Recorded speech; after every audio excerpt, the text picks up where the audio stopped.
Hello viewers, आज मैं 2018 Jharkhand polytechnic के फर्स्ट सेमेस्टर मैथमेटिक्स के क्वेश्चन और आंसर सॉल्व करने जा रहा हूं। इस क्वेश्चन और आंसर को आप सही ढंग से देखिए, आपको बहुत फायदा होगा। पहला क्वेश्चन था, answer the following, the value of log base 2 log base 2 log 16 base 2 is equal to 1 2 -1 none of the above. तो log base 2 log base 2 log 16 base 2, 16 equal to 2 to the power 4, power आगे गुना हो जाता है 4 log 2 base 2, a base a log 1 होता है। तो इस ढंग से करके आपको आंसर आया है 1, तो ये आंसर हुआ है। क्वेश्चन नंबर 2, number of terms in the expansion of x to the power 12 1 plus 5a square power 12। Binomial का क्वेश्चन है, इसका 4 ऑप्शन वैल्यू दिया गया है। हम लोग जानते हैं a plus x to the power n, total number of terms equal to n plus 1, where n is a positive integer. तब क्या हुआ कि x to the power 12 1 plus 5a square plus 12, x को अंदर किए तो x plus 5a cube power 12, तो 12 total power में 12 है, टोटल नंबर ऑफ टर्म्स 13, तो C आंसर हो गया। थर्ड क्वेश्चन है, find the value of sin 18 degree. sin 18 degree का वैल्यू यदि याद नहीं रहे तो आप बना सकते हैं इस ढंग से, लेकिन इसमें थोड़ा टाइम लगेगा। Suppose theta equal to 18 degree, 5 theta equal to 90 degree, 2 theta plus 3 theta 90 degree, 2 theta 90 minus 3 theta, दोनों साइड में साइन अप्लाई किए, साइन 2 थीटा और कॉस 3 थीटा का फॉर्मूला अप्लाई किए, कॉस कॉस कैंसिल हो गया है, तो साइन का क्वाड्रेटिक इक्वेशन आया है। क्वाड्रेटिक इक्वेशन को सॉल्व करके हमको दो वैल्यू मिला है। साइन 18 डिग्री फर्स्ट क्वाड्रेंट में है 18 डिग्री, तो जो पॉजिटिव वैल्यू है √5 - 1/4, तो वही आपको सी आंसर है। क्वेश्चन नंबर 4, डिटरमिनेंट का प्रॉब्लम है, the value of x plus Y, Y plus Z, Z plus X, इस ढंग से डिटरमिनेंट दिया गया है। इसका 4 ऑप्शन दिया गया है। तो इसमें देखते हैं कि फर्स्ट रो को सेकेंड रो यदि जोड़ते हैं तो एक ही चीज आ जाता है। तो अप्लाइंग R1 प्लस R2 किए हैं, taking x plus Y plus Z as common from R1, तो ऐसा पोजीशन आया है। First row and third row are identical, identical होने से, किसी दो रो आइडेंटिकल होने से डिटरमिनेंट का वैल्यू 0 हो जाता है, तो आंसर 0 है, तो मतलब B. Question number 5, the principal value of sine inverse -1/2 is equal to, 4 option दिया गया है। -½ आपको माइनस साइन 30 डिग्री, मतलब साइन π/6 हुआ है। साइन इनवर्स साइन माइनस π/6, तो आपको आंसर π/6 माइनस में आंसर है। क्वेश्चन नंबर 6, किसी ट्रायंगल में स्मॉल ABC साइड है, कैपिटल ABC एंगल है, तो कॉस A का वैल्यू बताइए। तो हम लोग इसमें क्या करते हैं, किसी भी ट्रायंगल ABC में एक साइड का स्क्वायर ज्योमेट्री से जानते हैं, BC square plus AB square, BC square equal to AB square plus AC square minus 2AD into AB। इसको सॉल्व किए तो कॉस A का वैल्यू आपको मिल गया है, तो कॉस A का एग्जैक्ट आंसर लिख दिए हैं। क्वेश्चन नंबर 7, 3 पॉइंट्स दिया गया है, कोलिनियर होने से k का वैल्यू बताइए। तो 3 पॉइंट्स में x1 y1 x2 y2 x3 y3 collinear होने का फॉर्मूला है, डिटरमिनेंट में लिखा हुआ है x1 y1 1 x2 y2 1 x3 y3 1। ये पॉइंट सब इसी ढंग से हम x1 y1 x2 y2 x3 y3 के जगह पुट कर दिए, डिटरमिनेंट को 0 बनाए, सॉल्व किए, k का value 5/2 answer. Equation of straight line parallel to this line and passing through a point 1 - 2। किसी भी लाइन का पैरेलल इक्वेशन होता है कि x और y का कोफिशिएंट चेंज नहीं करते हैं, कांस्टेंट टर्म को चेंज कर देते हैं, तो k कर दिए। पासिंग थ्रू 1 - 2, 1 - 2 इसमें पुट कर दिए, तो k का वैल्यू हमको मिला है 10, तो 4x plus 7y minus plus 10 equal to 0, answer C सही है। क्वेश्चन नंबर 2, a log m base a equal to log m base b log b base a। Multiplication में हम लोग इसमें log m बेस a को x माने हैं, लॉगरिथम हटाने से m equal to a to the power x।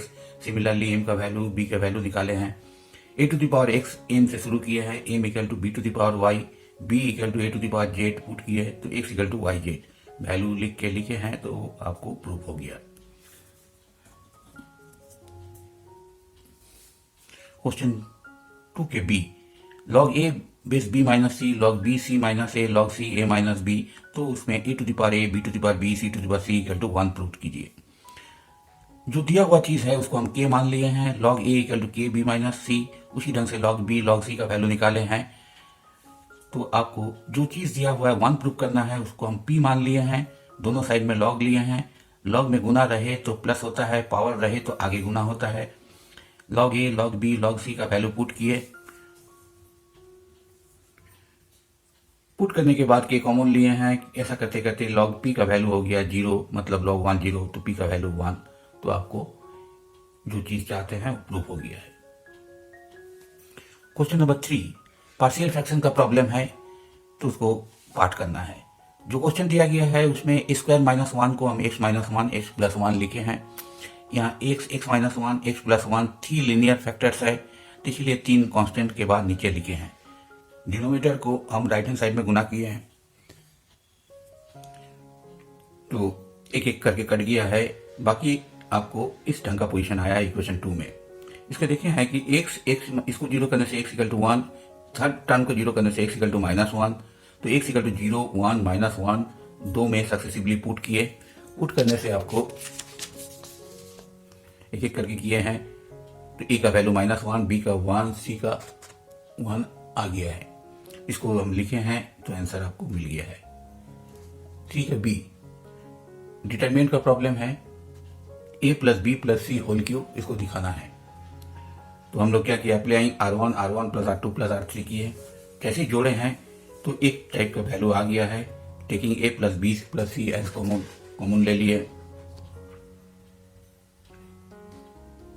तो कॉमन लेने के बाद फिर यहाँ 1 1 है, तो आपको C2 equal to C2 minus C1, C3 equal to C3 minus C1 की है, तो 2 0 आ गया है। फर्स्ट रो में सॉल्व किया तो a plus B plus c whole cube आपको आ गया है।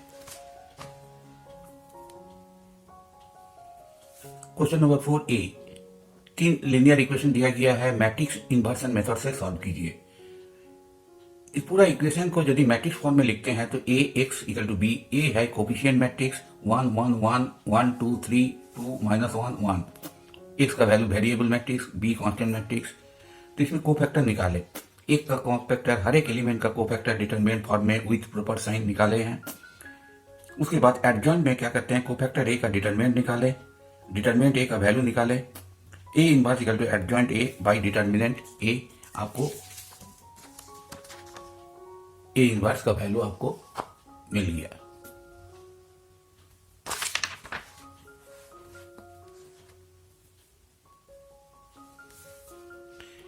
x equal to a inverse b, x का वैल्यू लिखे हैं, a इनवर्स का वैल्यू लिखे हैं, b का वैल्यू लिखे हैं, गुना कर दिए हैं।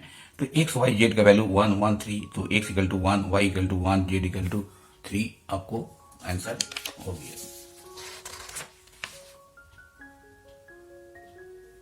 क्वेश्चन 4b में एक मैट्रिक्स A दिया गया है, एक सिंपल x का इक्वेशन दिया गया है, आपको 0 शो करना है। तो मैट्रिक्स में इस इक्वेशन को x की जगह a पुट किए, a स्क्वायर 3x की जगह a पुट किए, 7 है, 7 के साथ i किए हैं, क्योंकि ये 2x2 मैट्रिक्स है, i भी 2x2 का एक यूनिट मैट्रिक्स कर दिए हैं। इसका वैल्यू 0 दिखाना है, तो a इंटू a 3 किए हैं, 7 इंटू i किए हैं। गुना करने के बाद आपको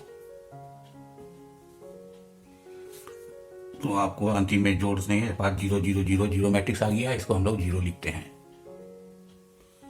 question number 5, find the middle term in the expansion of binomial का क्वेश्चन है। टोटल पावर में 8 है, तो total number of terms 8 plus 1 9 है। ऑड है तो ऑड में 9 plus 1 by 2 fifth term middle term होगा। T5 T4 प्लस 1 किए हैं, NCR a n minus r s to the power r का फॉर्मूला अप्लाई किए, तो इसका आंसर आपको 70 हो गया। क्वेश्चन नंबर 5b में स्क्वायर का कोफिशिएंट निकालिए इससे। तो हम लोग कोफिशिएंट किस जगह पर है पता नहीं है, तो r प्लस 1 एक term in the expansion of this contents square, r plus 1 एक टर्म को हम एक्सपांड किए हैं। तो उसके बाद एक्सपांड करने के बाद आपको x को एक जगह किए, तो s to the power 12 minus 2r है, तो स्क्वायर के लिए 12 माइनस 2r का वैल्यू 2 होना चाहिए, r का वैल्यू आपको आ गया है 5। तो कोफिशिएंट ऑफ स्क्वायर r की जगह 5 पुट कर दिए, तो minus 12 C5 3 to the power 7 answer. 6 का क्वेश्चन में इनवर्स सर्कुलर फंक्शन में है, tan इनवर्स का फॉर्मूला दिया गया है, तो tan इनवर्स का फॉर्मूला हम लिखे हैं, tan inverse h plus tan inverse y plus tan inverse z का फॉर्मूला लिख दिए हैं। x y z का वैल्यू हम लेफ्ट हैंड साइड में पुट किए, करते करते हम लोग को tan इनवर्स 1 आया। tan पाई बाई 4 में 1 होता है, तो tan इनवर्स 10 कैंसिल होकर पाई बाई 4 आपको प्रूव्ड।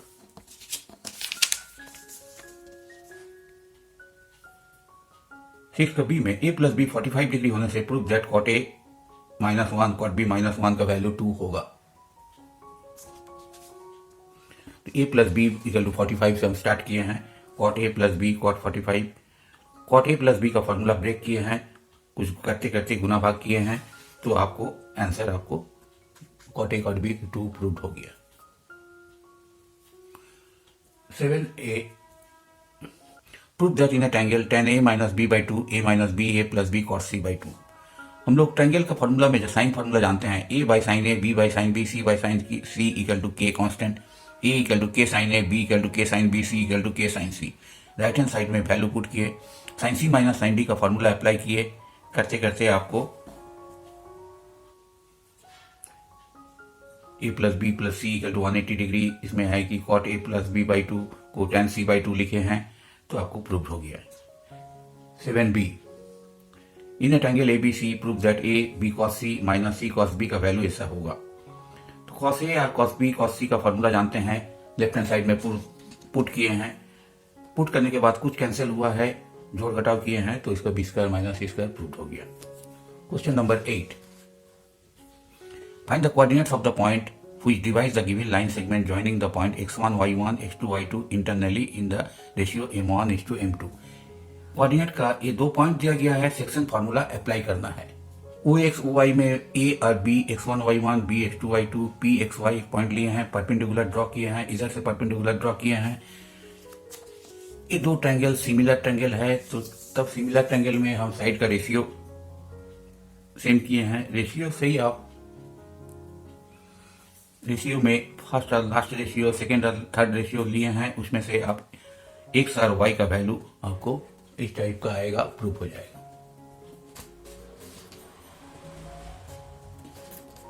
क्वेश्चन नंबर 9 में सर्किल का क्वेश्चन है। एक सर्किल में डायमीटर का एक पॉइंट दिया गया है, तो दूसरा अदर एंड पॉइंट निकालना है। तो A square plus Y square plus 2gx plus 2fy plus c equal to 0 में इसका सेंटर होता है माइनस डी माइनस एफ, और रेडियस का फॉर्मूला है root under G square plus X square minus C. यहाँ g और f का वैल्यू निकाल दिए हैं। तो हम लोग जानते हैं कि एक सेंटर निकल जाने के बाद एक कॉर्नर दिया गया, तो दूसरा कॉर्नर का वैल्यू होता है पहला और दूसरा, दो a और b का कोऑर्डिनेट जोड़ के 2 से डिवाइड करें तो सेंटर का कोऑर्डिनेट होगा। तो 1 plus h2 by 2 equal to 1, तो h2 का वैल्यू और y2 का वैल्यू 14 आ गया है। यही answer. Find the equation of the circle passing through the point and having its centre एक लाइन पर है। मान लें कि सर्किल का इक्वेशन नंबर 1 है, दो पॉइंट से पास कर रहा है, तो दोनों का कोऑर्डिनेट जो है एक्स और वाई की जगह पुट कर दिए, सेटिस्फाई करेगा, तो आपको GFC का दो क्वेश्चन इक्वेशन 2 और इक्वेशन 3 मिल गया है। और सेंटर आपको इस लाइन पर लाई कर रहा है, तो माइनस जी माइनस एफ उस लाइन को सेटिस्फाई करेगा। तो 2x प्लस 5y प्लस 1, तो x की जगह माइनस जी, y की जगह माइनस एफ किए हैं, तो आपको इक्वेशन मिला है। इक्वेशन 3 से इक्वेशन 2 घटाए तो आप GF का एक इक्वेशन आया, c कट गया है। 5 और 4 में आपको सब्ट्रैक्शन करके फिर आपको f का वैल्यू मिला है -1, और f का वैल्यू 5 में पुट किए तो g का वैल्यू आपको आ गया 3। f का वैल्यू आप 2 में पुट किए तो उससे आपको c का वैल्यू भी मिल गया है। तो सर्किल में GFC मिल जाने के बाद इक्वेशन 1 में पुट कर दिए, तो a square plus Y square प्लस 6x minus 2y minus 19 equal to 0, ये आपका आंसर हो गया है। क्वेश्चन नंबर 10, वेक्टर का क्वेश्चन है। a और b दो वेक्टर दिया है, mod a mod b, a dot b का वैल्यू दिया गया है, mod a minus vector b का मॉड का वैल्यू निकालना है। तो हम लोग जानते हैं a माइनस b का मॉड है, ऐसा अंडर रूट करके स्क्वायर किए हैं। वेक्टर का स्क्वायर मतलब वही वेक्टर को डॉट में 2 बार लिखिए, गुना किए हैं, अंतिम में आपको √5 आंसर है। क्वेश्चन नंबर 10 में फोर्स का वैल्यू दिया गया है वेक्टर में, किसी एक पॉइंट 1 -1 2 पर अप्लाई हो रहा है, find the moment of the force about that point. तो इसका फिगर हम बना देते हैं।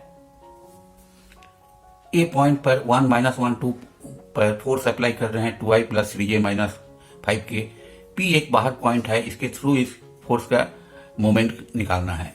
तो कोई एक जगह ओरिजिन रेफरेंस के लिए मान लिए हैं, r इक्वल टू वेक्टर को पी ए जिस पॉइंट से निकालना है P से A तक vector O last vector minus first vector OA minus OP, OA 1 है, I -1 है, -J 2K लिख दिए हैं। मतलब पहला I है, दूसरा J है, तीसरा K है, तो उसको किए हैं तो आपको -I -K। Required moment R cross F का वैल्यू दिया गया है। क्रॉस में आपको डिटर्मिनेंट टाइप का ये होता है, तो IJK का वेक्टर है तो IJK लिखते हैं।